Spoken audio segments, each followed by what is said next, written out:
साथियों, आप सभी का बीजन ज्ञान के प्लेटफॉर्म पर स्वागत है। इस वीडियो में हम लोग फ्लाई ऐश या इसको हिंदी में हम लोग कहते हैं उड़न राख, इसके संबंध में हम लोग थोड़ी सी चर्चा करेंगे और देखने का प्रयास करेंगे कि यह फ्लाई ऐश होती क्या है और यह हमारे पारिस्थितिकी को किस प्रकार से नुकसान पहुंचाती है और इसके लाभ क्या हैं। तो इन चीज़ों के बारे में हम इस वीडियो में देखेंगे, क्योंकि वर्तमान में यह चर्चा में रहा है, तो इससे परीक्षा में प्रश्न पूछे जाने की संभावना काफ़ी बढ़ जाती है। तो चर्चा को प्रारंभ करते हैं। सबसे पहले प्रश्न उठता है कि आखिर कॉन्टेक्स्ट क्या है, कि किस वजह से यह चर्चा में आया था। तो कॉन्टेक्स्ट यह था कि जो पर्यावरण विशेषज्ञ एवं मत्स्य संगठनों ने हुगली नदी में फ्लाई ऐश से भरे हुए बर्ग क्या होते हैं, ये एक प्रकार की नौका होती है जिसमें फ्लाई ऐश को ले जाया जाता है। तो इसके डूबने की हालिया घटनाओं को लेकर के इन्होंने इस घटनाओं को सुंदरवन की पारिस्थितिकी के लिए इसको एक गंभीर खतरे के रूप में चिन्हित किया है कि ये जो ये भरे हुए बर्ग हैं या जो नौकाएं हैं जिनमें फ्लाई ऐश ले जाया जाता है, ये लगातार इसमें डूबने की घटनाएं होती रह रही। तो इन्हीं के संदर्भ में कहा गया कि यह इसकी पारिस्थितिकी के लिए काफ़ी बड़ा खतरा है। अब थोड़ा सा जो कॉन्टेक्स्ट था उसको थोड़ा समझने का प्रयास करते हैं, फिर हम लोग फ्लाई ऐश की बात करते हैं। तो होता क्या है कि ये जो घटनाएं हुई हैं ये कहाँ पर हुई हैं, तो ये घटनाएं हुगली नदी तथा मूरी गंगा नदी, तो इन दो नदियों पर ये घटनाएं हुई हैं। तथा ये जो दोनों नदियां हैं, एक हुगली नदी, दूसरी जो मूरी गंगा नदी है, ये मूरी गंगा नदी सागर द्वीप के पास हुगली से मिल जाती है। तो इन दोनों नदियों में ये फ्लाई ऐश से भरी हुई नौकाओं के डूबने की घटनाएं हुई हैं। अब ये घटनाएं हुई क्यों हैं और यहाँ पर ये नौकाएं जाती क्यों हैं? तो होता यह है कि जो भारत के तापीय ऊर्जा संयंत्र हैं, यहाँ से जो फ्लाई ऐश उत्पन्न होता है, उस फ्लाई ऐश को नौकाओं के माध्यम से बांग्लादेश में ले जाया जाता है और बांग्लादेश में इन फ्लाई ऐश का उपयोग जो है वो सीमेंट उत्पादन में और इसके ईंट बनाने में किया जाता है। तथा ये जो नौकाएं होती हैं, यहाँ पर यदि देखा जाए तो नियमित रूप से लगभग 100 विदेशी नौकाएं, जिनमें से प्रत्येक का वजन जो है 600 से लेकर के 800 टन वजन तक का होता है, ये नियमित रूप से इन जलमार्गों से होकर के गुजरती हैं।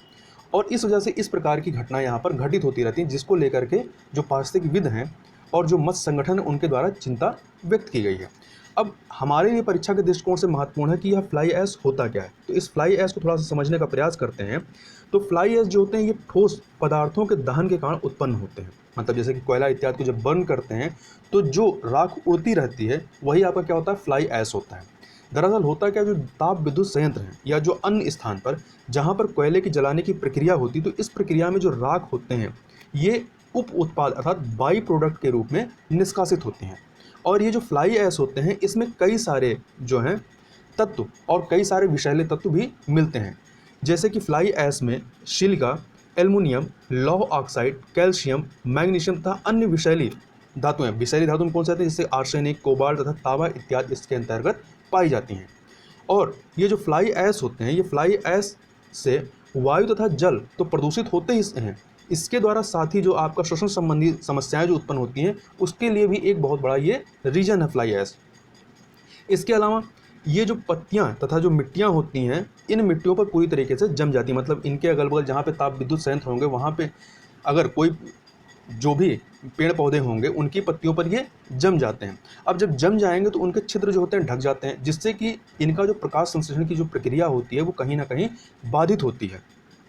तो एक प्रकार से ये पत्तियों पर जमा होकर के उन पर एक नकारात्मक प्रभाव उत्पन्न करते हैं। परंतु ऐसा नहीं है कि इनके केवल नकारात्मक प्रभाव भी हैं, इनके कुछ सकारात्मक पक्ष भी हैं फ्लाई ऐश के। तो उन सकारात्मक पक्षों की भी बात कर लेते हैं। तो ये जो फ्लाई ऐश होते हैं इसका उपयोग जो है निर्माण कार्यों में किया जाता है, जैसे मकान बनाने में, बांध बनाने में या सड़कें इत्यादि बनाने में। तो जहाँ पे जैसे सीमेंट का इस्तेमाल होता है वहाँ पर ये सीमेंट का एक अच्छे विकल्प के रूप में इसका प्रयोग किया जा सकता है। और ये जो फ्लाई ऐश है इससे जो निर्मित ईंटें होती हैं वो काफ़ी हल्की होती हैं और मजबूत होती हैं। मतलब इससे जो घर बनाया जाएगा या जो रोडें बनाई जाएंगी, जो भी कंस्ट्रक्शन का काम किया जाएगा वो ज़्यादा सस्टेनेबल होगा। इसके अलावा जो फ्लाई ऐश होते हैं ये भूमि की जो जल धारण क्षमता होती है ये इसको बढ़ा देने का कार्य करते हैं। तो एक प्रकार से ये कोई बंजर भूमि है और यदि वहाँ पर फ्लाई ऐशेस ये जो राख होते हैं उनको वहाँ पर फैला दिया जाए तो कहीं ना कहीं उनकी जल धारण क्षमता बढ़ेगी और उनके जो उपजाऊपन है वो भी बढ़ जाएगा। तो इससे क्या होगा कि फसल उत्पादन में वृद्धि होगी। तो ये इसके क्या है, सकारात्मक पक्ष हैं। तथा अब ये भी अब प्रश्न उठता है कि जो फ्लाई ऐश है इसको कंट्रोल कैसे किया जा सकता है, कि जिन ताप विद्युत संयंत्रों से ये निकलते हैं क्या कोई ऐसा तरीका है जहाँ जिससे इनको कंट्रोल किया जा सके, मतलब हवा में मिलने से रोका जा सके। तो कुछ उपकरण होते हैं जैसे कि इलेक्ट्रोस्टैटिक अवक्षेपक या जिसको पर्सिपेटर कहते हैं, या कुछ अन्य कण निस्पंदन उपकरण आते हैं। ये क्या करते हैं कि इनको विद्युत संयंत्रों में या जो ताप विद्युत संयंत्र होते हैं इस तरीके के जहाँ पे कोयले इत्यादि को बर्न किया जाता है, वो वहाँ पर जो फ्लाई ऐश निकलते हैं उनको कैप्चर कर लेते हैं और वायु में मिलने से रोक देते हैं। अब थोड़ी सी बात कर लेते हैं कि ये जो फ्लाई ऐश है इसका जो पारिस्थितिकी पर प्रभाव क्या पड़ेगा। जो कॉन्टेक्स्ट था कि जो आपका सुंदरवन इलाके में ये इससे भरी फ्लाई ऐश से भरी हुई जो जलयान डूब जा रहे हैं, तो इसका वहाँ की पारिस्थितिकी पर प्रभाव क्या पड़ेगा, तो उस प्रभाव को थोड़ा समझ लेते हैं। तो फ्लाई ऐश में क्या होता है कि जैसा हमने बात की कि इसमें विभिन्न विषैले तत्वों का मिश्रण होता है। इन विषैले तत्वों के मिश्रण के कारण जो नदी होती है वो नदी प्रदूषित हो रही है, तथा ये प्रदूषक जो है ये मत्स्य उत्पादन तथा उपभोग को भी प्रभावित करने का कार्य कर रहे हैं। होगा क्या कि जब ये पानी प्रदूषित होगा अर्थात उस पानी में विषैले तत्व मिले होंगे, तो वो तत्व क्या होंगे, मछलियों और जो अन्य जलीय जीव होंगे उनके अंदर हो जाएगा, और जब उसको मनुष्य के द्वारा उपभोग किया जाएगा तो कहीं ना कहीं वो खाद्य प्रणाली में आपकी जो खाद्य श्रृंखला है उसमें ये आ जाएगा और एक नकारात्मक रूप से पूरे जो खाद्य श्रृंखला उसको प्रभावित करने का कार्य करेगा। इसके अलावा ये जो फ्लाई ऐसी जो मैंग्रोव क्षेत्र हैं उनकी पारिस्थितिकी पर भी इनका बहुत बुरा प्रभाव पड़ता है। इसके अलावा जो फ्लाई ऐसी धीरे धीरे क्या करते हैं, नदी के तल में जमा होती जाती है, तो एक प्रकार से गाद का भी निर्माण करती हैं। और फ्लाई ऐश में उपस्थित जो प्रदूषक हैं जैसे कि सीसा, क्रोमियम, मैग्नीशियम, जस्ता, आर्सेनिक आदि क्या करते हैं, ये पानी में मिल जाते हैं, और ये प्रदूषक जो होते हैं मिलने के बाद जलीय वनस्पतियों एवं जीवों को नुकसान पहुंचाने का कार्य करते हैं। मतलब एक प्रकार से उनके जो फूड चेन होती है उसमें ये प्रवेश कर जाते हैं। और यहाँ पर एक चीज़ और थोड़ी सी एक्स्ट्रा चीज़ें भी आप ध्यान रखिएगा कि जो भारतीय अंतर्देशीय जलमार्ग प्राधिकरण होता है, या जिसको इंग्लिश में कहते हैं inland waterways authority of India IWAI, ये सीमा पार जलयानों की जो आवाजाही होती है उसको नियंत्रित करने का कार्य करती है। मतलब यहाँ पर इस इलाके में जो मूरी नदी और जो हिगली नदी से होकर के जो जलयान जा रहे हैं जिसपे फ्लाई ऐश लदे होते हैं, तो इनको कंट्रोल करने, चूँकि भारत से बांग्लादेश जाते हैं तो इनको कंट्रोल करने की इनकी आवाजाही को जो कार्य है वो भारतीय अंतर्देशीय जलमार्ग प्राधिकरण के द्वारा किया जाता है। चूँकि इनके द्वारा भी कड़ाई से यह नियमन नहीं किया जा रहा है, तो इस वजह से जो हालिया घटनाएं हो रही हैं, चूँकि जो पुराने जलयान हैं जिनको रिप्लेस कर देना चाहिए उनके द्वारा भी इन फ्लाई ऐश को ढोया जा रहा है, जिसकी वजह से ये घटनाएं घट रही हैं। अब थोड़ी सी चर्चा हम लोग जो ये दो नदियाँ हैं मूरी गंगा और जो हुगली नदी है इसके बारे में थोड़ी सी जानकारी ले लेते हैं। तो मूरी गंगा जो है यह हुगली नदी की एक सहायक नदी है जो पश्चिम बंगाल से बहती है और यह सागर द्वीप को काकद्वीप से जोड़ने का कार्य करती है। तथा यदि हुगली नदी की बात करें तो हुगली नदी जो है यह गंगा नदी की एक वितरिका है। तो यहाँ ध्यान दीजिएगा कि मूरी गंगा जो है वो हुगली की सहायक है, जबकि जो हुगली नदी है गंगा की वितरिका है। तो यदि कहीं पर प्रश्न आता है कि गंगा के सहायक नदियों के बारे में, तो यदि उसमें हुगली होगा तो हुगली को आप सहायक नदियों में मत काउंट करिए, क्योंकि वितरिका और सहायक नदी में डिफरेंस होता है। सहायक नदी में क्या होता है कि मान लीजिए कि ये मेन नदी है, हुगली नदी आ रही है और इधर से मूरी गंगा नदी आ रही है, तो ये मूरी गंगा नदी अपना जल ला करके हुगली नदी में यहाँ पर मिला देगी। तो इस प्रकार से ये क्या हुई, इसके जल को बढ़ाने में एक सहायता कर रही है, तो मतलब सहायक नदी हो गई। और वितरिका क्या हुई, तो मान लीजिए कि ये आपकी मेन गंगा नदी जा रही है। अब यहाँ पर किसी स्थान पर यहाँ से एक इसकी गंगा नदी की एक धारा निकल करके इससे अलग हो जाती है और एक नदी का रूप धारण कर लेती है।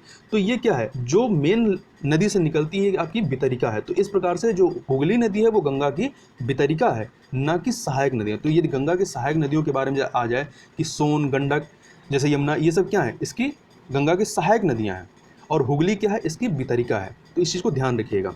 तथा जो हुगली नदी है ये कलकत्ता से लगभग 200 किलोमीटर उत्तर में गंगा से निकलती है तथा बंगाल की खाड़ी में जाकर के गिर जाती है।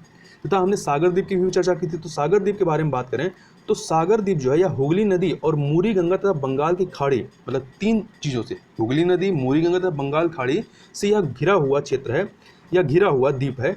यह द्वीप जो है उच्च ज्वार अर्थात हाई टाइड के समय समुद्री लहरों से काफ़ी ज़्यादा प्रभावित रहता है। यहाँ पर थोड़ी सी दोबारा से हम लोग भारतीय अंतर्देशीय जलमार्ग प्राधिकरण की कर लें कि इसकी स्थापना कब हुई थी। तो अंतर्देशीय जलमार्गों के विकास और विनियमन हेतु यह जो भारतीय अंतर्देशीय जलमार्ग प्राधिकरण या inland waterways authority of India है, इसकी स्थापना 27 अक्टूबर 1986 को की गई थी। और यदि पूछा जाए किस मंत्रालय के तहत आती है, तो यह जहाजरानी मंत्रालय के अंतर्गत एक सांविधिक निकाय है, अर्थात ये एक जो है संसद के अधिनियम के माध्यम से इसको स्थापित किया गया था। अब थोड़ा सा देख लेते हैं एक प्रश्न को कि जो फ्लाई ऐश पे आधारित है, तो इससे पता चलेगा कि परीक्षा में फ्लाई ऐश से किस प्रकार से प्रश्न पूछे जा सकते हैं, क्योंकि यह प्रश्न एक बार पूछा गया है। तो इसको देख लेते हैं। तो प्रश्न यह है कि ईंधन के रूप में कोयले का उपयोग करने वाले शक्ति जो संयंत्र हैं या जो ताप विद्युत संयंत्र हैं, इससे प्राप्त फ्लाई ऐश के संदर्भ में निम्न कथनों में से कौन से सही हैं। तो पहला कथन है कि फ्लाई ऐश का जो उपयोग है यह भवन निर्माण के लिए ईंटों के उत्पादन में इसका उपयोग किया जा सकता है। दूसरा, फ्लाई ऐश का उपयोग कंक्रीट के कुछ पोर्टलैंड सीमेंट अंश के स्थानापन्न के रूप में किया जाता है, मतलब सीमेंट के विकल्प के रूप में इसका इस्तेमाल किया जा सकता है। तीसरा, फ्लाई ऐश केवल सिलिकॉन ऑक्साइड तथा कैल्शियम ऑक्साइड से बना होता है और इसमें कोई विषाक्त टॉक्सिक तत्व नहीं होते हैं। तो हमें इन तीनों में से कौन सा कथन सही है ये बताना है। तो जैसा कि पहला कथन जो है कि फ्लाई ऐश का उपयोग भवन निर्माण के लिए ईंटों के उत्पादन में किया जाता है, ये बिल्कुल सही है। दूसरा कथन, फ्लाई ऐश का उपयोग कंक्रीट के कुछ पोर्टलैंड सीमेंट अंश के उत्पादन अर्थात सीमेंट के विकल्प के रूप में किया जा सकता है, यह भी हमने अभी चर्चा की थी, तो यह भी सही है। तीसरा जो है कि फ्लाई ऐश जो है यह केवल सिलिकॉन ऑक्साइड तथा कैल्शियम ऑक्साइड से बना होता है और इसमें कोई विषाक्त टॉक्सिक तत्व नहीं होते हैं, ये गलत है। क्योंकि हमने बात की थी कि फ्लाई ऐश में सिलिका, एल्युमिनियम, लौह ऑक्साइड, कैल्शियम, मैग्नीशियम तथा अन्य विषैली धातुएं जैसे कि आर्सेनिक, कोबाल्ट, तांबा इत्यादि पाए जाते हैं। तो जो कि यहाँ पर ये कहा गया कि इसमें कोई विषाक्त तत्व नहीं होते हैं। बस आप यदि आपको इतना पता हो कि फ्लाई ऐश में विषाक्त तत्व होते हैं, तो ये वाला कथन जो है आपका गलत हो जाएगा।